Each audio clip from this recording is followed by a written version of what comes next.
दोस्तों, welcome back to wish use world. तो कैसे हैं आप लोग? आई होप कि आप सब लोग बहुत अच्छे होंगे।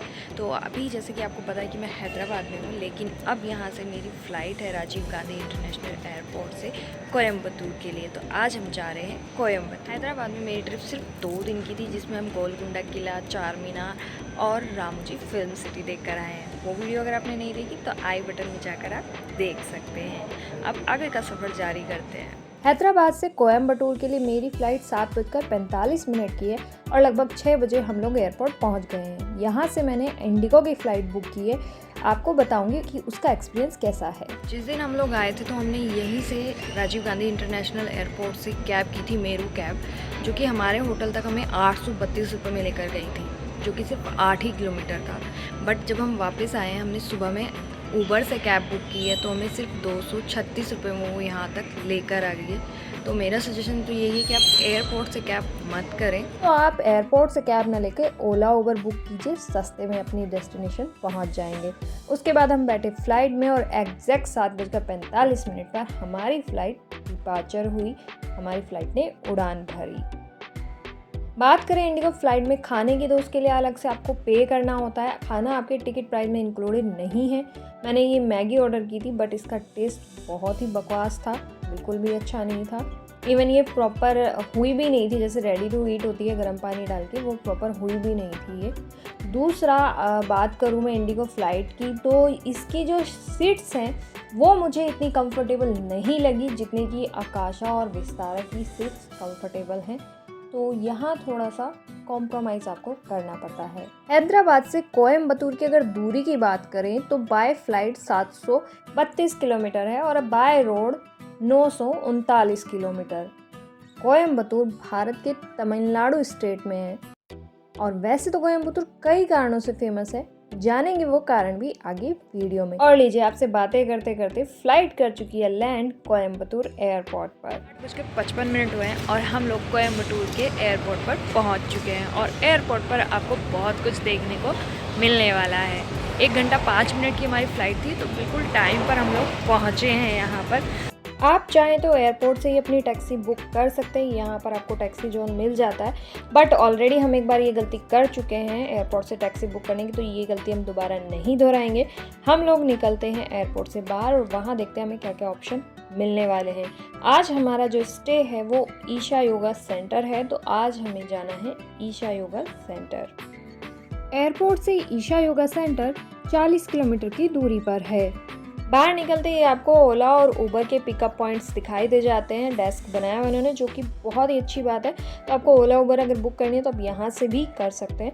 बट हम लोगों ने सोचा कि हम ऑटो से जाएंगे, वो भी गांधीपुरम के बस स्टैंड से निकलकर अब हम जा रहे हैं गांधीपुरम के बस स्टैंड, जहाँ से ईशा योगा सेंटर के लिए बसेस मिलती हैं। तो वहाँ तक के लिए हमने ऑटो किया है, जो लगभग 180 रुपये दिखा रहा है उबर ऑटो। ऑटो अंदर एयरपोर्ट के वहाँ पर नहीं आते, तो ऑटो लेने के लिए आपको मेन रोड तक चलकर जाना होता है। आज धूप में वो बात नहीं है, मतलब तेज़ लग रही है। जैसे हम हैदराबाद में घूम के आए तो धूप इतनी तेज़ नहीं थी, हवा चल रही थी, मौसम बहुत अच्छा था। बट यहाँ धूप हमें बहुत तेज़ लगती है।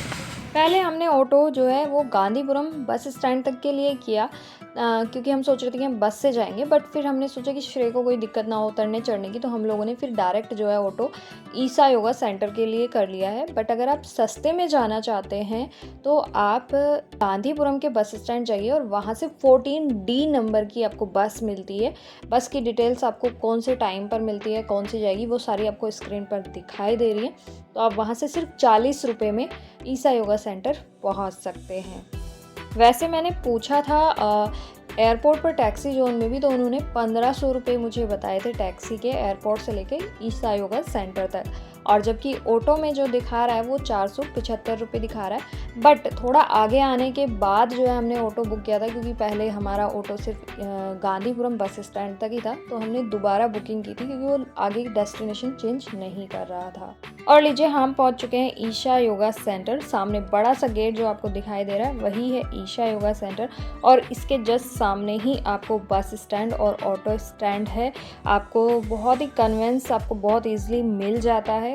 हमारा जो स्टे है वो ईशा योगा सेंटर में है आज, तो उसका प्रोसेस सबसे पहले ये होता है कि आपको जो सामान आप कैरी कर रहे हैं उस पर आपको स्टिकर्स लगवाने होते हैं मशीन में चेक होने के बाद। इवन अगर आप ध्यान लिंगा या लिंग भैरवी के दर्शन करने के लिए भी जा रहे हैं तो फ़ोन भी आपको वहाँ पर जमा कराना होता है। आपका फ़ोन भी अंदर अलाउ नहीं होता, सिर्फ जो लोग स्टे कर रहे हैं उनका फ़ोन अंदर जाना अलाउ होता है। इस वीडियो में मैं आपको बताने वाली हूँ कि आश्रम में आपको किन किन बातों का ध्यान रखना है, साथ ही एक ऐसी गलती जो मैंने की पर मैं चाहूँगी कि आप वो ना करें, तो वीडियो का एंड तक ज़रूर देखिएगा। अब बात करते हैं कि आपको आश्रम में किन बातों का ध्यान रखना है। सबसे पहले कि आपको चलते फिरते मोबाइल का इस्तेमाल नहीं करना है। अगर आपको अपना मोबाइल यूज़ करना है तो आप कहीं बैठकर उसे यूज़ कीजिए। दूसरी बात, आपको आश्रम में कट स्लीव नहीं पहनने हैं। आपके जो कपड़े हैं उनमें स्लीव्स होनी चाहिए, चाहे वो हाफ स्लीव हो या फुल स्लीव हो, और आपकी पैंट ट्राउज़र जो भी है वो एंकल लेंथ तक होनी चाहिए। ईशा योगा सेंटर की स्थापना सद्गुरु जग्गी वासुदेव जी ने की है। आश्रम में चंद्र कुंड और सूर्य कुंड भी है। चंद्र कुंड में स्त्रियां स्नान करती हैं और सूर्य कुंड में पुरुष स्नान करते हैं।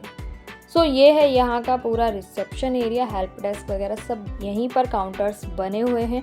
आपको अगर टाइम से आप पहले आ गए हैं तो वेट भी आपको यहीं पर करना है। यहाँ के जो चेक इन और चेकआउट टाइमिंग्स हैं वो बहुत अलग हैं, और दिन में सिर्फ 3 बार ही आपको चेकिंग टाइमिंग होती है और उन्हीं के अकॉर्डिंग आपका चेकआउट भी होता है। स्क्रीन पर आपको डिटेल्स दिखाई दे रही हैं। यहाँ पर आपका रूम जिस भी कॉटेज में होता है उस कॉटेज के नाम का बैंड आपके हाथ में बांध दिया जाता है। यहाँ पर जो कॉटेजेस हैं वो नदियों के नाम पे हैं, इसीलिए इस कॉटेज का नाम नदी कॉटेज है। जैसे कि हमारा अलकनंदा में है, भागीरथी, कावेरी और भी बहुत सारी नदियाँ हैं। हर कॉटेज के यहाँ पर आपको पीने के पानी की सुविधा मिल जाती है। सबके यहाँ पर मशीनें रखी गई हैं। हमारा जो रूम है वो फर्स्ट फ्लोर पर है, तो चलिए मैं आपको रूम दिखाती हूँ। ऊपर जाने के लिए जो सीढ़ियाँ बनी हुई हैं वो भी पत्थर की बनी हुई है यहाँ पर, और रेलिंग पर यहाँ पर एक नोटिस लगा हुआ है कि आपको यहाँ पर अपने गीले कपड़े नहीं सुखाने हैं। रूम के बाहर ही आपको एक स्टैंड मिलता है जहाँ पर आपको अपने जूते चप्पल निकालने हैं, यानी कि आप रूम में भी अपने जूते चप्पल लेकर नहीं जा सकते। जैसे ही आप रूम में जाते हैं सामने आपको हैंगर वगैरह मिलते हैं, जैसे कि हमने टॉवल वगैरह सुखाए हुए हैं, बाहर नहीं सुखाने हैं। एक सेल्फ भी मिलती है जिसमें आप अपना छोटा मोटा सामान रख सकते हैं, जैसे कि हमारा रखा हुआ है। नीचे एक टेबल भी मिलती है। साइड में आपको लाइटिंग के स्विच वगैरह मिलते हैं जहाँ पर चाबी लगानी है। आपको एक ड्रेसिंग मिलता है, एक टेबल मिल रही है, चेयर मिल रही है। ड्रेसिंग के ऊपर भी आपको लाइट मिलती है और बेड के साइड में भी आपको पढ़ने वाली लाइट मिलती है।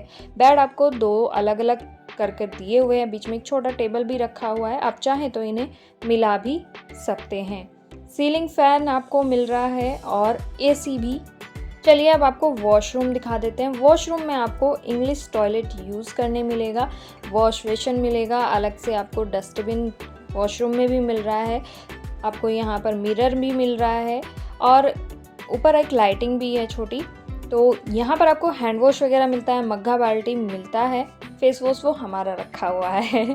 तो चलिए इस तरह का कुछ आपको रूम मिलेगा, शावर भी मिलता है आपको।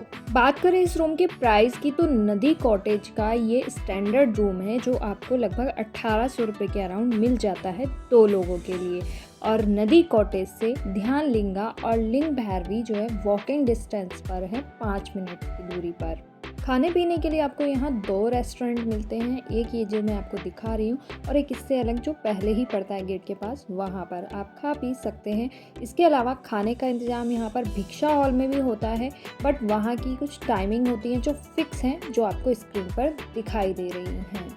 इसके अलावा इनका जो डेली का शेड्यूल है कि किस टाइम पर क्या चीज़ होती है वो भी आप स्क्रीन पर देख सकते हैं। कौन से मंदिर की टाइमिंग क्या है वो भी आपको स्क्रीन पर दिखाई दे रही है। एंड यहाँ का जो आश्रम का पूरा मैप है वो भी आप स्क्रीन पर देख सकते हैं।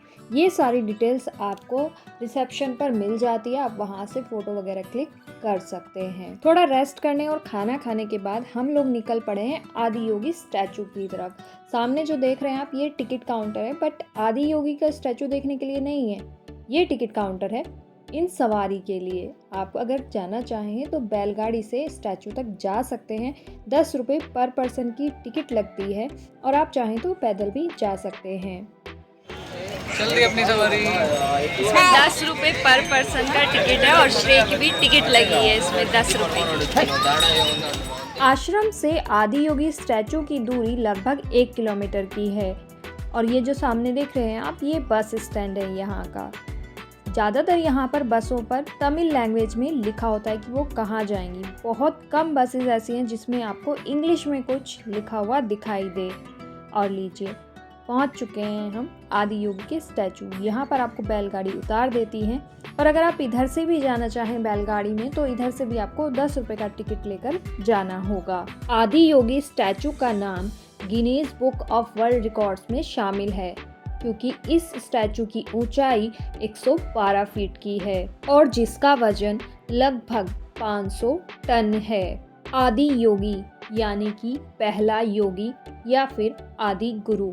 कई पुराणों में इसका वर्णन देखने के लिए मिलता है कि भगवान शिव योग के प्रथम गुरु या योग के प्रवर्तक हैं। इसीलिए भगवान शिव को आदि योगी कहा जाता है।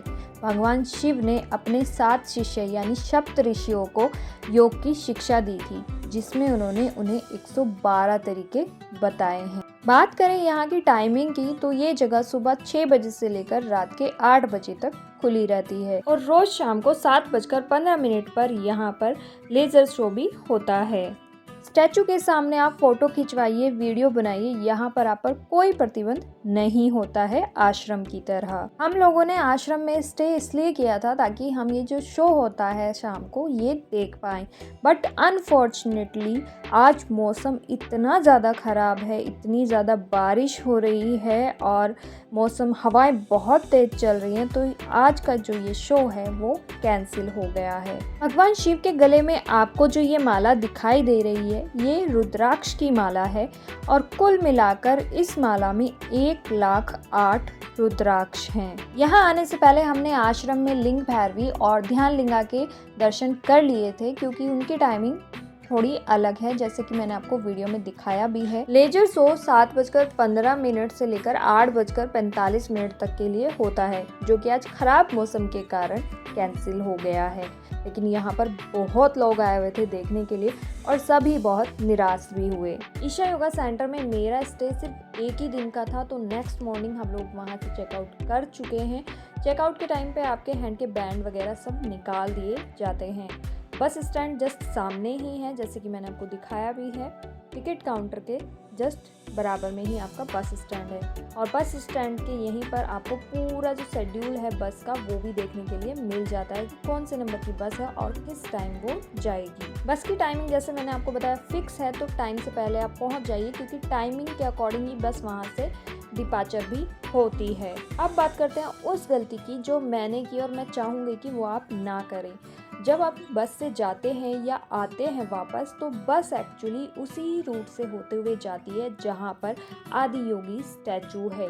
ये चीज़ मुझे नहीं पता था कि बस वहाँ से होते हुए जाएगी, इसीलिए हम लोग ऑटो से आ गए। अगर हमें पता होता तो हम बस से आते और यहीं पर उतरकर पहले आदि योगी के दर्शन करते, देन हम यहाँ से बैलगाड़ी का 10 रुपये का टिकट लेके ईशा योगा सेंटर जाते। सो अगर आप चाहें तो आप ऐसा कर सकते हैं कि आप जाते वक्त बस से यहीं उतर जाएं एंड देन आप स्टे के लिए आगे जाएं यहाँ से दर्शन करके। लेजर शो भी अगर आप दूर से देखेंगे तो आपको बहुत ही खूबसूरत दिखाई देगा, क्योंकि तब आदि योगी का स्टैचू पर पूरी लेज़र जो पड़ती है वो बहुत ही खूबसूरत दिखाई देती है। मेरा ये सफ़र यहाँ ख़त्म नहीं होता, अभी हम चलेंगे आगे भी, तो बने रहिएगा मेरे साथ। इस वीडियो में बस इतना ही, मिलते हैं नेक्स्ट वीडियो में, तब तक के लिए राधे राधे, जय श्री कृष्णा।